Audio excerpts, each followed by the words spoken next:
మాకెందుకంటే మేము ఓన్లీ మేము చదువుకుంటామనే చెప్తున్నాం, మేము ఏం చేస్తామంటలేము. ఒక మారుమూల గ్రామం నుంచి వచ్చి నేను చదువుకొని పై స్థాయికి వెళ్ళాలనేది ఒక కోరిక. మాకు ఒక ఎగ్జామ్కు టైం ఉంటే అన్నిట్లో రాసుకోవడానికి అవకాశం ఉంటుంది మాకు, ఎగ్జామ్ రాసుకోవడానికి. ఒకవేళ నాకు గ్రూప్ 1 వచ్చిందనుకో, నేను అందులోనే జాయిన్ అవుతాను, గ్రూప్ 2కి వెళ్ళను. నా తర్వాత అంటే గ్రూప్ 2లో నా తర్వాత ఉన్న అభ్యర్థి గ్రూప్ 2లో జాయిన్ అవుతాడు, ఆ తర్వాత ఉన్న వ్యక్తి గ్రూప్ 3లో జాయిన్ అవుతాడు, ఆ తర్వాత ఉన్న వ్యక్తి గ్రూప్ 4లో జాయిన్ అవుతాడు. సో 4 ఎగ్జామ్లలో రాణించినప్పుడు అతను ఒకటే సెలెక్ట్ చేసుకుంటాడు. ఆ ఒక్కటే పోయిన తర్వాత మిగిలిన ఖాళీలు మిగిలిన వాళ్ళు నింపడం జరుగుతుంది. ఇప్పుడు నేను గ్రూప్ 1 మెయిన్స్ ప్రిపేర్ కావాలా, గ్రూప్ 2 ప్రిపేర్ కావాలా అర్థం కాని పరిస్థితి. గ్రూప్ 1 మెయిన్స్ అయిపోతుంది, గ్రూప్ 1 మెయిన్స్ అయిపోయినా మళ్ళీ ఏం చేయాలో అర్థం కాని పరిస్థితి.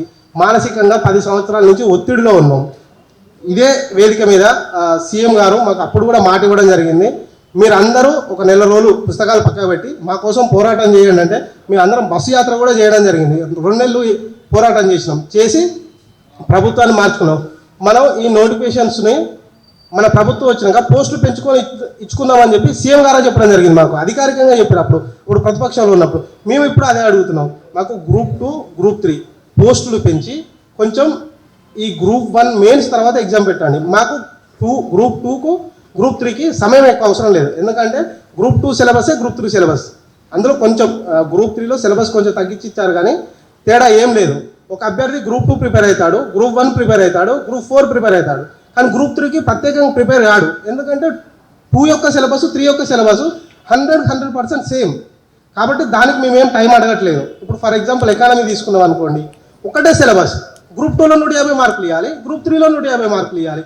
మేము చదివేది ఒకటే, వాళ్ళు క్వశ్చన్ అడిగేది కూడా అక్కడ నుండే. కానీ గ్రూప్ 1 మెయిన్స్కి వచ్చేసరికి డిఫరెన్స్ ఉంటుంది, చాలా డిఫరెన్స్ ఉంటుంది. ఇది ఒక్కటి నెరవేర్చాలని కోరుతున్నాము. దీనివల్ల ప్రభుత్వానికి కూడా లాభం ఉంది. చాలామంది ప్రభుత్వానికి ఏదో అవుతుంది అంటారు, ప్రభుత్వానికి లాభం ఉంది, సర్వీస్ కమిషన్కు లాభం జరుగుతుంది, విద్యార్థులకు లాభం జరుగుతుంది.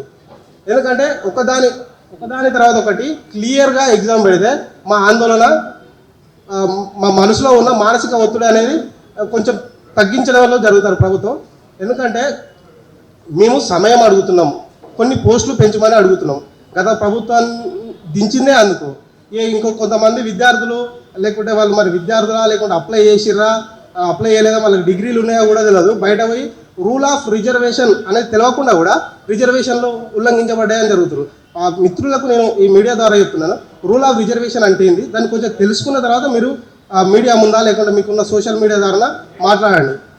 ఒక అభ్యర్థి ఒక ఎగ్జామ్కు ఒక్కసారి మాత్రం రిజర్వేషన్ వర్తిస్తుంది, అది రూల్ ఆఫ్ రిజర్వేషన్. అంతేగాని ప్రతి దగ్గర రిజర్వేషన్ వర్తించాలంటే అది కోర్టు తీర్పులు ఉన్నాయి, అది తెలుసుకున్న తర్వాత మాట్లాడండి.